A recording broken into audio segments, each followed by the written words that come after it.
Orang taat itu berat, membutuhkan tekad dan kemauan yang sangat kuat untuk kita bisa melaksanakan. Ini ujian. Ya. Kemudian taat itu juga membutuhkan pengorbanan, Bu. Pengorbanan waktu, pengorbanan pikiran, pengorbanan tenaga, bahkan pengorbanan harta.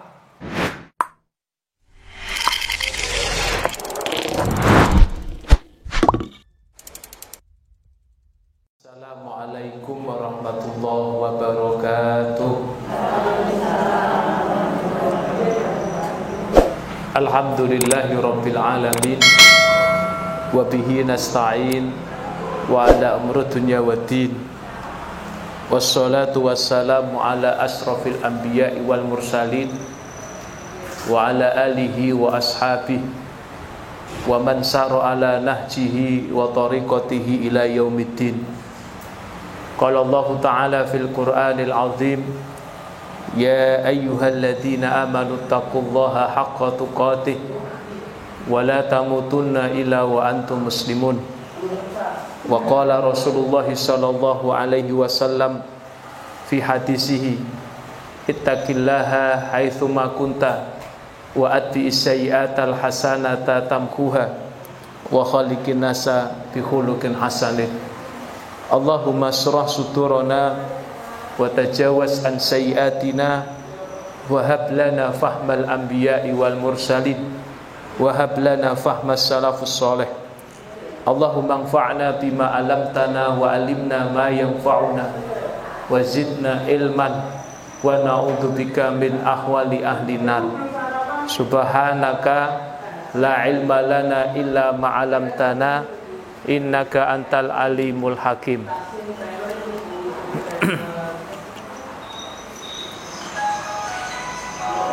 Ibu-ibu,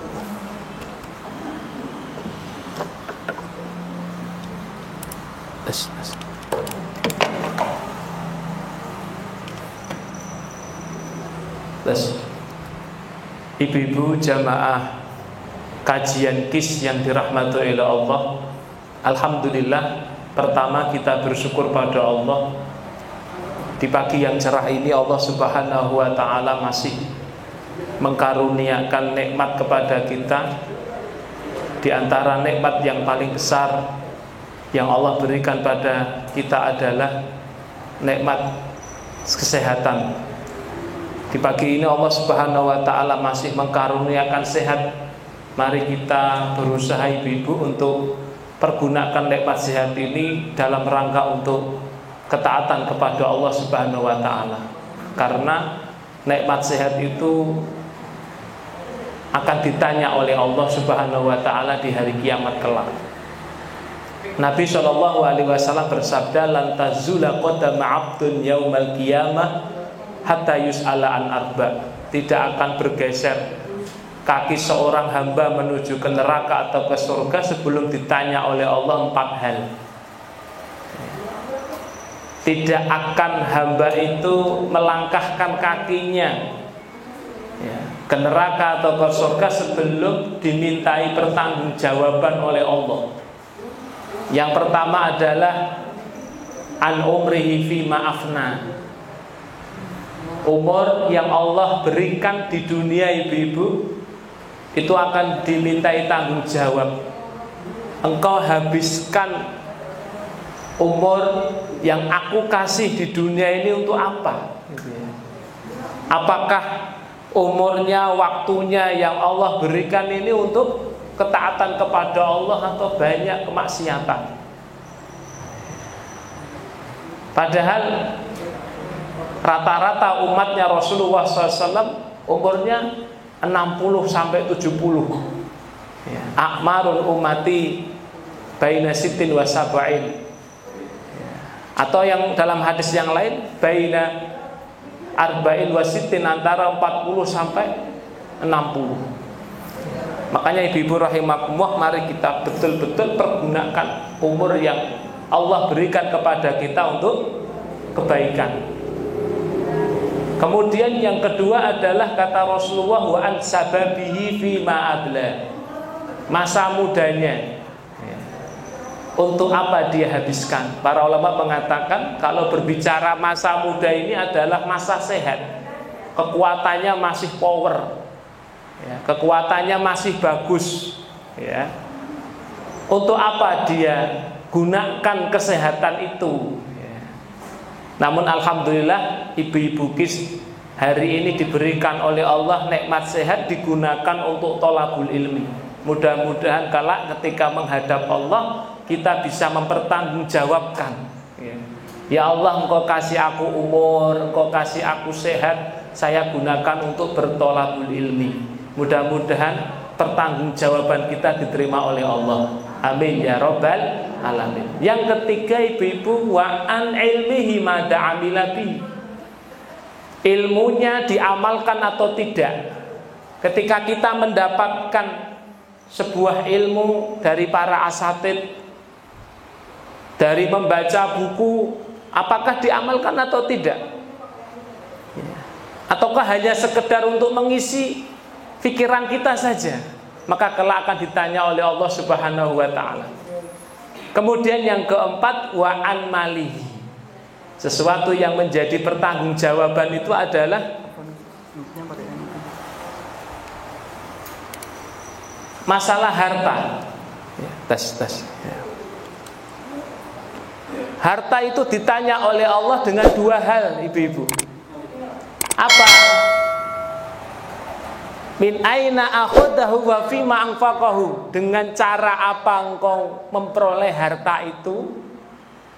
Ya, dengan cara zalim atau dengan cara yang adil? Dengan cara yang benar atau dengan cara yang jahat ketika engkau meraih harta itu?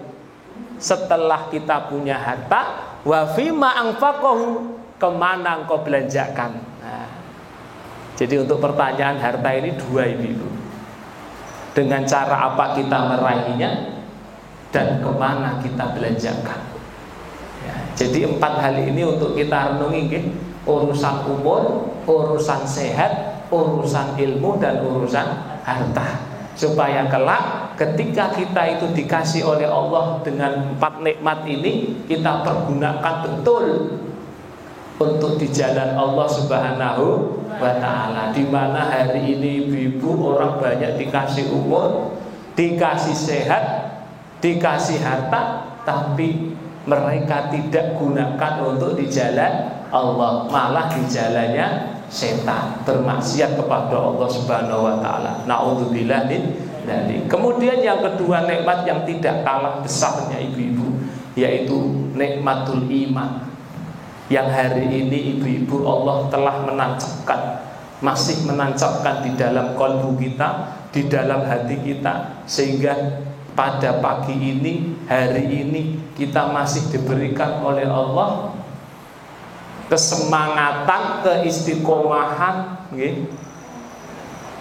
kesenangan, kebahagiaan di dalam kita menjalankan perintah Allah, di dalam kita menjalankan ketaatan-ketaatan kepada Allah. Kalau tanpa ada rasa, ya, iman ini ada di dalam hati kita, tentunya berat sekali ibu-ibu kita melangkah di tempat ini. Kalau bukan karena iman kita melangkah ke tempat ini sangat sulit. Dan ini merupakan sesuatu hal yang patut kita syukuri, kita jaga, kita tingkatkan, kita pelihara. Jangan sampai kecintaan kita kepada kebaikan ini berbalik menjadi benci, naudzubillah, sampai memusuhi. Nah ini. Maka cara merawat iman yang seperti ini dengan cara berkumpul dengan orang soleh, dengan mendatangi majelis ilmu, sehingga memotivasi kita untuk terus berbuat baik. Karena kita hari ini bisa melihat berapa banyak orang yang futur, ya, dulunya sholatnya ngentang, sekarang tidak kelihatan lagi di masjid. Atau kalau sholat sudah setahun 2 kali, Bu, ya. Sholat apa itu? Idul Fitri sama Idul Adha, sampai apal gitu. Nah, ini. Kalau Ramadan kelihatannya cuma taraweh gitu. Itu pun kalau nesu malah ratau taraweh. Sebab apa? Imam itu mintanya yang dibaca surat apa, Bu? Qul sama Inna a'toina. Ini andalannya gitu. Kalau yang dibaca surat An-Naba, apalagi Al-Baqarah, Al-Imran, waduh, imamnya sampai keluar dari masjid dicegat. Gitu ya. Nah ini, naudzubillah min dzalik. La ibu rahimakumullah, dua nikmat ini perlu kita betul-betul syukuri. Sehat kita syukuri dengan ketaatan, iman yang sudah Allah tancapkan di dalam hati kita untuk kita rawat, bahkan kita tingkatkan sehingga kita mati membawa iman. Ibu rahimakumullah, jamaah kis yang dirahmati oleh Allah, tema kita pada pagi ini adalah sikap seorang muslim di dalam menghadapi musibah. Saya awali, Allah Subhanahu wa taala berfirman di dalam surat Al-Ankabut ayat yang kedua dan yang ketiga.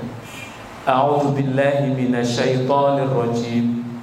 Ahasiban nasu ayyutraku ayyaqulu amanna wa hum la yuftanun.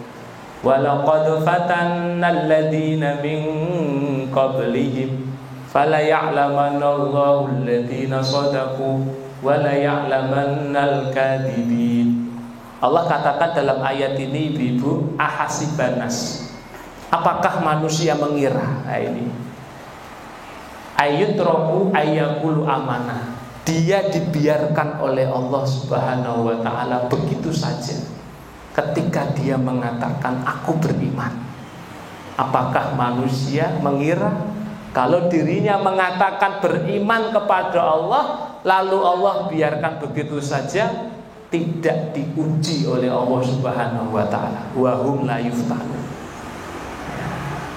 Walaqad fatanna alladziina min qablihim, sungguh kami telah menguji orang-orang sebelum mereka. Fala ya'lamanallahu alladziina shadaqu wa la ya'lamanal kadzibin, supaya kami tahu mana di antara orang-orang yang ngatain beriman tadi imannya itu benar ataukah imannya itu dusta. Jadi ibu-ibu rahimakumullah, ayat ini memberitahu kepada kita ibu-ibu tentang hakikat menjadi orang beriman itu pasti diuji oleh Allah Subhanahu wa taala. Mustahil menjadi orang yang beriman tidak diuji oleh Allah. Bahkan ketika kita mengatakan iman kepada Allah, lalu bahkan kita tidak merasa diuji oleh Allah. Naudzubillah. Padahal hakikatnya Allah tidak membiarkan ibu-ibu kita ini menjadi orang yang beriman ya, tanpa adanya ujian. Kenapa diuji? Supaya Allah ingin membuktikan apakah iman yang kita akui, apakah iman yang kita miliki itu benar-benar jujur ataukah hanya sekedar omongan saja. Nah ini. Jadi hakikat hidup di dunia bagi orang yang beriman adalah diuji. Ayat-ayat semisal itu ada juga yang lain. Di dalam surat Al-Baqarah ayat yang ke-214. A'udzubillahi minasyaitonirrajim. Am hasibtum an tadkhulul jannata wa lamma ya'tikum mathalul ladzina khalau min qablikum massathumul ba'sa'u wad-dharra'u wa zulzilu hatta yaqula rasul walladzina amanu ma'ah mata nasrullah ala inna nasrallahi qarib. Allah katakan dalam ayat ini, apakah kalian menginginkan masuk jannah? Ya. Apakah kalian mengira bahwa kamu akan masuk surga padahal belum datang kepadamu ujian? Nah, ini. Seperti yang dialami oleh orang-orang sebelum kalian, mereka ditimpa kemelaratan, ya, ditimpa penderitaan, ditimpa kegoncangan, ya, sampai mereka berkata, ya, sampai sehingga Rasul dan orang-orang beriman berkata yang bersamanya itu, mata nasrullah, kapan pertolongan Allah? Ala inna nasrallahi qarib, sesungguhnya pertolongan Allah itu adalah dekat. Nah, Bapak Ibu rahimakumullah. Jadi Allah terangkan dalam ayat ini, kita nggak akan bisa masuk jannah. Ya. Apa kalian mengira diri kalian bisa masuk jannah sebelum diuji oleh Allah? Jadi syarat mutlak orang masuk jannah itu diuji. Nggak bisa dengan leha-leha, dengan nyantai-nyantai, ya, dengan kongko-kongko. Ini ayat-ayat ya Bu ya, yang berkenaan dengan ujian. Ada lagi di dalam surat Ali Imran ayat yang ke-142. Allah katakan, am hasibtum an tadkhulul jannah walamma ya'lamillahu alladziina jahadu minkum wa ya'lamas shabirin. Apakah kalian ingin masuk jannah? Apakah kalian mengira diri kalian masuk surga? Ya. Padahal belum nyata bagi Allah orang-orang yang berjihad di antara kamu dan belum nyata kesabarannya. Ya. Ibu rahimahumullah, 3 ayat ini jelas menjadi orang beriman pasti diuji, menjadi orang yang menginginkan masuk jannah pasti diuji oleh Allah Subhanahu wa taala. Ya. Lah pertanyaannya apa ibu-ibu? Apa ujian yang Allah berikan kepada orang beriman? Nah ini, apa yang diberikan oleh Allah ujian kepada orang yang beriman? Orang yang beriman diberikan oleh Allah 3 ujian. Dan ujian itu tidaklah hanya sebatas yang kita lihat. Ujian itu tidak hanya sebatas hal yang kita ada pada sekitar kita. Ternyata ujian itu ada 3 bagi orang-orang yang beriman. Yang pertama adalah ujian perintah. Nah, ini ujian apa Bu? Perintah. Ini ujian perintah ini adalah ujian yang Allah berikan kepada orang-orang beriman, supaya ketika orang-orang beriman itu diperintah oleh Allah, tidak ada pilihan lain kecuali taat. Nah ini, sebagaimana Allah berfirman di dalam surat Al-Ahzab ayat yang ke-36, wa ma kana lil mu'minin wala mu'minatin idza qadallahu wa rasuluhu amra ay yakuna lahumul khiyaratu min amrihim. Jika Allah dan Rasulnya sudah menetapkan sesuatu, maka tidak ada pilihan bagi orang-orang beriman, baik laki-laki maupun perempuan, kecuali taat. Gak ada pilihan lain kecuali taat. Nah ini ujian. Tidak mudah ibu-ibu, orang itu taat sama Allah, gak gampang. Dan ini adalah ujian yang terberat bagi orang beriman untuk taat. Loh kenapa Bu? Orang ketika taat sama Allah kok berat? Iya berat. Orang ketika menjalankan perintah Allah itu membutuhkan tekad. Nah ini ya, membutuhkan tekad dan kemauan yang kuat untuk melaksanakan. Karena kadang-kadang orang mau melakukan perintah itu apa itu? Datang rasa males, ya, ogah-ogahan, gitu. Ya. Ketika qiyamulail lagi enak-enak ngantuk, lagi enak-enak mimpi gitu ya, harus bangun gitu ya. Jam 1, jam 2, jam 3, apalagi kalau sudah musim hujan, kasore kandel, selimute kandel. Waduh. Kira-kira itu bangun apa tidak itu? Berat. Jangankan qiyamulail, dibangunkan azan subuh saja juga sulit gitu ya. Masih banyak ibu-ibu, saudara-saudara muslim kita ini kalau urusan sholat subuh ini ya Allah berat. Maka kita lihat yang ada di masjid-masjid kita itu ya, kebanyakan orang yang subuhan itu anak-anak muda atau orang-orang tua termasuk jenengan ya, husnudzon ya.